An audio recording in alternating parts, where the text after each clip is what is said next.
Hello everyone, my name is Chelsea and I'm a Children's Services Assistant with Clearview Library District. Hello, welcome back to another family cooking challenge. It's April, it is time for our ramen challenge, okay? So in your kit you are going to find just some packages of plain old chicken ramen. And again, your challenge this month is to be creative, get into the kitchen together as a family, start cooking up, adding stuff to your ramen, make a wonderful creation.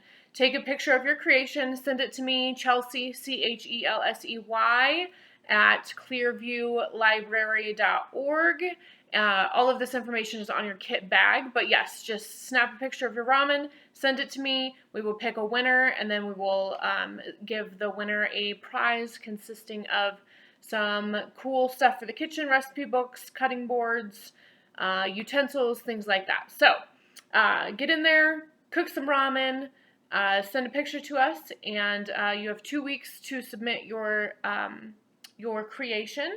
We look forward to seeing what you guys come up with. As usual, we are more than 6 months into this family cooking challenge, and we're just having a blast with it. And I hope that you guys are too. So thank you so much, and we look forward to seeing what you come up with. Thanks, guys.